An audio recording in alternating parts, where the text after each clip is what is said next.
బీజేపీలో ముసలం తారాస్థాయికి వచ్చినట్టు కనిపిస్తూ ఉన్నది. నాయకుల మధ్యలో చాలా రోజుల గొడవలు ఉన్నాయి. ఆధిపత్య పోరు నడుస్తూ ఉంది బీజేపీలో అని చాలా కాలంగా ప్రచారంలో ఉంది. కానీ ఇప్పుడు అది చాలా కీలక స్థాయికి చేరినట్టుగా కనిపిస్తూ ఉన్నది. దానికి సంబంధించి ఇటీవల జరిగిన కొన్ని అప్డేట్స్, కొన్ని పరిణామాలు దీన్ని తేటతెల్లం చేస్తూ ఉన్నాయి. సో దాని గురించి వాళ్ళ మనం మాట్లాడుకుందాం. నమస్తే, నేను Prabhakar Venuka. Welcome to PV news. కొద్ది రోజుల క్రితం రాష్ట్రంలో ఒక హాట్ టాపిక్ నడిచింది. నాగేశ్వర్ అట్లాగే పవన్ కళ్యాణ్ ఇష్యూ కంటే ముందు ఒక హాట్ టాపిక్ ఉన్న రాష్ట్రంలో, అదే బండి భగీరథ్. బండి సంజయ్ కొడుకు బండి భగీరథ్ ఒక పోక్సో కేసులో ఇరుక్కున్నాడు. ఆయనను 10 రోజుల పాటు తప్పించారు. దానికి రాష్ట్ర ప్రభుత్వం కూడా సహకరించిందని చెప్పి చర్చ జరిగింది. ఆయన కేంద్ర హోంశాఖ మంత్రి బండి సంజయ్. సో ఆ హోదాలో ఉండి అధికారాన్ని దుర్వినియోగం చేసిర్రు, కొడుకుని తప్పించారు 10 రోజుల పాటు అని చెప్పి దేశవ్యాప్తంగా చర్చ జరిగింది. ఈ హాట్ టాపిక్ అంతా నడుస్తున్న టైంలో సడన్గా పవన్ కళ్యాణ్ ఎంట్రీ ఇచ్చారు సీన్లోకి. ప్రొఫెసర్ నాగేశ్వర్ ఇష్యూలో ఈ పవన్ కళ్యాణ్ వర్సెస్ నాగేశ్వర్ ఇష్యూ వల్ల కంప్లీట్గా ఇది తెలంగాణ అస్తిత్వం మీద దాడికి వచ్చేసరికి బండి సంజయ్ ఇష్యూ అనేది పక్కకి వెళ్ళిపోతే పాపం బండి సంజయ్ అనుకున్నారేమో, నేను సేఫ్ జోన్లోకి వెళ్ళిపోయినా ఇక ఇబ్బంది లేదు, నాకు సైలెంట్ అయిపోతున్నా అని చెప్పి, అంటే ఏదైతే దాడి జరుగుతూ ఉందో అది అయిపోయింది అని చెప్పి అనుకున్నట్టున్నారు. కాకపోతే ఇప్పుడు ఇంకొక ప్రమాదం ఆయన మీదకి ముంచుకొచ్చింది. ఎట్లా అయితే ఆయన కొడుకు దొరికిపోయారో, రెడీ హ్యాండెడ్గా బుక్ అయిపోయారో, ఇప్పుడు ఈయన కూడా ఇంకొక దాంట్లో బుక్ అయిపోయారు. బండి సంజయ్ కూడా బుక్ అయిపోయారు పాపం. అదే రీసెంట్గా హైదరాబాద్లో కొన్ని పోస్టర్లు వెలిసినాయి, బ్యానర్లు పెట్టారు పెద్ద పెద్దగా. అంటే ఈటల రాజేందర్ని కించపరిచేలాగా, ఈటల రాజేందర్ ఏదో చేస్తున్నాడు, అది చేస్తున్నాడు అన్నట్టుగా కొన్ని ఫ్లెక్సీలు వేసారు. చాలా కాంట్రవర్సీ అయింది అది.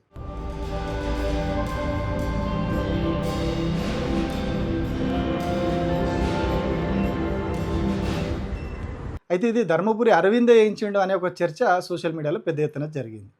సో ఎందుకు మరి వాళ్ళిద్దరూ వేస్తారు, ఈయన మీద ఆయన మీద అయినా పోస్టర్లు వేసుకుంటారు, ఆ పరిస్థితి అసలు వాళ్ళిద్దరి మధ్యలో అట్లాంటిది ఏం లేదు అనేది కూడా చర్చ జరిగింది. ఇద్దరి మధ్యలో గొడవలు లేవు. అట్లాంటప్పుడు ఈటల రాజేందర్ మీద అరవింద్ ఎందుకు వేస్తాడు, అరవింద్ గురించి ఈటల రాజేందర్ మాట్లాడడం ఇదంతా కాని పని, కానీ ఏదో జరుగుతుందనే చర్చ జరిగింది. సో దాని మీద ఒక కేసు నమోదైంది. కేసు నమోదైన తర్వాత పోలీసులు ఎంక్వైరీ చేసి తేల్చింది ఏంటి అంటే, ఆ ఫ్లెక్సీలు వేసింది ఎవరో కాదు, స్వయంగా బండి సంజయ్కి ప్రధాన అనుచరుడే ఆ ఫ్లెక్సీలు వేసిండు అని చెప్పి పోలీసులు ఒక క్లారిటీకి వచ్చారు. ఆయనను అరెస్ట్ కూడా చేశారు. సికింద్రాబాద్ కంటోన్మెంట్ బీజేపీ మాజీ వైస్ ప్రెసిడెంట్ అంటే ఆయన రామకృష్ణ, ఆయన పేరు. ఆ ఫ్లెక్సీలు వేయించింది ఆయన. ఈటల రాజేందర్కి వ్యతిరేకంగా అరవింద్ వేయించిండు అనిపించేలాగా ఆ ఫ్లెక్సీలు వేసారు. సో దాని మీద కేసు అయ్యి ఎంక్వైరీ అయితే ఈ రామకృష్ణ అనే వ్యక్తి వేసిండు అనేది బయటపడింది. సో మరి ఎందుకు వాళ్ళిద్దరి మీద ఫ్లెక్సీలు వేయించాలి, బండి సంజయ్ వర్గం నుంచి వాళ్ళిద్దరికి ఎందుకు టార్గెట్ చేసారు అంటే, బండి భగీరథ్ అరెస్టు సందర్భంగా, కేసు సందర్భంగా ప్రధానంగా వినిపించినటువంటి పేరు ఈటల రాజేందర్. ఈటల రాజేందర్ను హీరోగా చిత్రీకరిస్తూ బీజేపీలోని ఒక వర్గమే సోషల్ మీడియాలో పోస్టులు పెట్టింది. కాంగ్రెస్ వాళ్ళు పెట్టారు, చాలామంది కూడా ఈటల రాజేందర్ను కీర్తిస్తూ పోస్టులు పెట్టారు. ఆయన మంచి బీజిఎం లేచి ఆయన ఒక లెవెల్లో హైప్ తీసుకొచ్చారు ఆయనకి. అంటే ఈటల రాజేందర్కు బండి సంజయ్ పొగబెడుతున్నాడు కాబట్టి కౌంటర్గా ఆయన ఈ పని చేసిండు, ఈ విషయాన్ని బయట పెట్టిండు, సీక్రెట్గా ఉన్న అంశాన్ని బయట పెట్టి కేసు దాకా తీసుకుపోయిండు ఈటల రాజేందర్ అని ఒక అంశాన్ని బయటకు తీసుకొచ్చారు. ఆయనను బాగా కీర్తిస్తూ పోస్టులు పెట్టారు. సో అంటే బండి భగీరథ్ అరెస్ట్లో ఈటల రాజేందర్ పాత్ర ఉందనే చర్చ అక్కడ స్టార్ట్ అయింది. సో అరవింద్ కూడా ఇందులో సహకరించిండు, ఈ కేసు వ్యవహారం అంతా కూడా ఆయన కనుసన్నల్లోనే జరిగిందని ఇంకో చర్చ కూడా జరిగింది. సో ఇప్పుడు వీళ్ళిద్దరు కూడా బండి సంజయ్కి వ్యతిరేకంగా పనిచేసారు, కొడుకు అరెస్టు కారణమయ్యారు అనే ఒక ప్రచారం మొదలైంది. దీని మీద పాపం మరి పైనుంచి ఆదేశాలు వచ్చినాయో, లేకపోతే రామకృష్ణ అనే వ్యక్తే మరి మా బాస్కి ఇట్లా ఇబ్బంది పెట్టిరు వీళ్ళని చెప్పి అనుకున్నాడు. కానీ ఏం చేసిండు, ఫ్లెక్సీలు వేసేసారు. సో లాస్ట్ పాపం పోయి ఇప్పుడు ఆయన మనిషి వేయించండి అనే విషయం బయటపడ్డది, దొరికిపోయారు. ఈ వ్యవహారం ఇక్కడికి అయిపోలేదు. వాస్తవానికి ఏదో కసితోటి వాళ్ళు ఇట్లా చేసారనే కసితోటి వీళ్ళు ఫ్లెక్సీలు వేయబోయారు, అట్లా దొరికిపోయారు. ఇక్కడ ఇంకొక విషయం కూడా బయటకు వచ్చింది. ఎవరైతే పేరాల శేఖర్రావు అని చెప్పి బీజేపీ సీనియర్ నేత, చాలా సీనియర్ అయిన బీజేపీలో ఆర్ఎస్ఎస్ నుంచి ఉన్నటువంటి వ్యక్తి, చాలా కాలంగా బీజేపీలో ఉన్నటువంటి వ్యక్తి పేరాల శేఖర్రావు. ఆయన కూడా ఈ రామకృష్ణ అనే వ్యక్తి గురించి సోషల్ మీడియాలో ఒక పోస్ట్ పెట్టాడు. ఒకసారి చూడండి.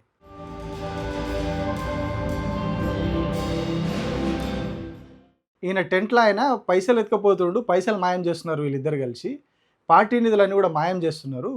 అందులో ఈ టెంట్లో ఆయన పాత్ర కూడా ఉంది. టెంట్లో ఆయన అంటే రామకృష్ణను ఉద్దేశించి ఆయన పెట్టిండు అక్కడ. సో ఈయనకు సహకరిస్తున్న రాష్ట్ర నాయకులు ఎవరు మరి గతంలో రాష్ట్ర అధ్యక్షుడిగా ఉన్నది ఎవరు, బండి సంజయ్ ఉన్నారు గతంలో రాష్ట్ర అధ్యక్షుడిగా.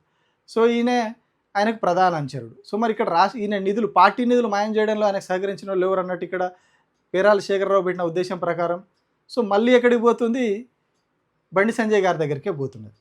అంటే ఒక తప్పును కప్పిపుచ్చుకోబోయి, ఒక తప్పులో దొరికిపోయి, దాన్ని మళ్ళీ కవరింగ్ చేసుకునే ప్రయత్నంలో, దాని మీద పగ తీర్చుకునే ప్రయత్నంలో తప్పు మీద తప్పు మొత్తం బండి సంజయ్ బండారం అంతా ఒకటి బయటకు వస్తూ ఉన్నది. పాపం మొన్నటి వరకు బండి సంజయ్ అంటే బీజేపీలో ఒక జోష్ తీసుకొచ్చే నాయకుడు, బీజేపీని నిలబెట్టే నాయకుడు ఈయన తప్ప తెలంగాణలో బీజేపీని ఎవరు నిలబెట్టలేరు అని చెప్పి ఒక ప్రచారం జరిగింది మొన్నటి వరకు. ఆయన ఒక దేవుడిలాగా చూసిరు పాపం అందరూ. ఆయనకు ఒక సైన్యాలు, రకరకాల వ్యవహారాలు అవన్నీ జరిగినాయి. కాకపోతే ఇప్పుడు ఒకటొకటి అన్నీ బయటకు వస్తూ ఉన్నాయి. రాష్ట్రంలో నాయకులను అంటే బీజేపీలో ఉన్న నాయకులని ఆయన ఎట్లా కాలుబట్టి లాగుతున్నాడు, ఓన్లీ ఆయననే ఎదుగుతూ మిగతా వాళ్ళని గుంజుతున్నాడనే చర్చ తీసుకొచ్చిర్రు. ఇప్పుడు అది కూడా బయటకు వచ్చింది. పార్టీ నిధులు మాయమైనవి ఇప్పుడు ఈ వ్యక్తి ద్వారా అని చెప్పి ఇట్లా బయటకు వచ్చింది. ఇట్లా పార్టీలో ఉన్న 2 ఎంపీల మీదనే ఫ్లెక్సీలు వేయించిరు అని చెప్పి అది కూడా బయటపడ్డది. ఇట్లా ఒక తప్పును కప్పిపుచ్చుకోబోయి, ఒక తప్పు నుంచి బయటపడబోయి ఇట్లా పదే పదే ఆయన చేసిన తప్పులన్నీ కూడా బయటకు వస్తున్నాయి. మొత్తం గుట్టంతా కూడా రట్ అవుతా ఉన్నది. అందుకే అంటారు, ఒక అబద్ధం ఆడితే దాన్ని కప్పిపుచ్చుకోవడానికి 100 అబద్ధాలు ఆడాల్సి వస్తుందని. సో ఇప్పుడు పాపం బండి సంజయ్ విషయంలో కూడా అట్లే అవుతున్నట్టుంది. బండి భగీరథ ఇష్యూలోనే ఆయన కరీంనగర్ సభలో చెప్తారు, హనుమాన్ జయంతి వేడుకల్లో పాల్గొని అక్కడనే వార్నింగ్ ఇస్తారు. ఒక్కరినొక్కరిని ఇచ్చిపెట్టాను, ఎవరిని ఇచ్చిపెట్టాను, నాకు ఇట్లా ఇంత అవమానం చేస్తున్నారు, ఇట్లా చేస్తున్నారు, హనుమంతుడు తోకతోటి లంకనంతా అది చేసినట్టుగా నేను మొత్తం దగ్ధం చేసి పడేస్తా అంటారని వార్నింగ్ ఇచ్చాడు. సో మరి దగ్ధం చేసే ప్రయత్నంలో పోతే అక్కడ వాళ్ళు కాలిపోవాల్సింది పోయి రివర్స్లో ఈయననే కాలిపోతున్నాడు. మరి ఆ విషయం ఆయనకు అర్థమవుతుందో లేదో. సో ఇట్లా ఒక ఇష్యూ తర్వాత ఒక ఇష్యూ కంప్లీట్గా రాష్ట్ర బీజేపీ రాష్ట్రంలో అసలు మేమే నెక్స్ట్ అధికారంలోకి వచ్చేది, ఇక మాకు తిరుగులేదు అది లేదని చెప్పుకుంటూ పోతా ఉన్నది. సో కానీ అందులో ఎన్ని కుంపట్లు ఉన్నాయి, ఎన్ని కొట్లాటలు ఉన్నాయి, ఎవరు కాలు బట్టి ఒకరు ఎట్లా గుంజుకుంటున్నారు అనేది ఇక్కడ క్లియర్గా బయటపడిపోతున్నది. ఎండ్రికాయల కథ ఉంటుంది ఒకటి, ఒక డబ్బాలో వేసుకొని తీసుకుపోతే మూత బెటర్ అంట దానికి. చూసినోడు అంటే అవి బయటికి రావా, అట్లా మూత పెట్టకుండా వదిలేసిరు అంటే అవసరం లేదు, అది ఒకటి పైకి వెళ్ళే ప్రయత్నం చేస్తే ఇంకోటి కిందికి లాగుతూ ఉంటుంది కాలుబట్టి అని చెప్పి చెప్తారంట. సో ఇప్పుడు వీళ్ళది అట్లనే ఉన్నది, పైకి పోతా ఉంటే పాపం అందరినీ ఇప్పుడు బండి సంజయ్ గుంజుతున్నాడు కిందికి అని చెప్పే పేరు బదనాం ఆయనకు వచ్చేసింది. బీజేపీలో ఎవరిని కూడా నాయకులను ఎదగనీయకుండా, ఎందుకంటే సీనియర్ నాయకుడు పేరాల శేఖర్రావు లాంటి వాళ్ళు కూడా పోస్టులు పెడుతున్నారు సోషల్ మీడియాలో. అంటే పరిస్థితి మెల్లమెల్లగా వాస్తవాలన్నీ బయటకు వస్తున్నాయి. పాపం బండి సంజయ్కి చుట్టూ చీకటి ముసురుకుంటున్నది. బీజేపీకి వెలుగులు తెస్తాడు అనుకున్నటువంటి బండి సంజయ్కి పాపం ఇప్పుడు చుట్టూ ఒకదాని తర్వాత ఒకటి, కొడుకు ఇష్యూ తర్వాత మొత్తం చీకట్లు చుట్టుకుంటా ఉన్నాయి. పాపం మరి ఇది ఎక్కడ దాకా పోతుందో, ఆయన ఏం చేస్తారు, కేంద్ర మంత్రిగా పదవి కూడా తీసేస్తారు అని చర్చ జరిగింది మొన్న, కానీ కాస్త అది మళ్ళీ సైలెంట్ అయింది. సో నెక్స్ట్ అది ఏం జరుగుతుంది, ఆయనను ఏం చేద్దాం అనుకుంటున్నారు ఇక్కడున్న వాళ్ళు, లేదు ఇక్కడున్న వాళ్ళని ఆయన ఏం చేద్దాం అనుకుంటున్నాడు, రాష్ట్ర బీజేపీ ఏమేం కాబోతా ఉన్నది, ఇవన్నీ కూడా ఇప్పుడు చర్చనీయాంశంగా మారిపోయినాయి. Thank you.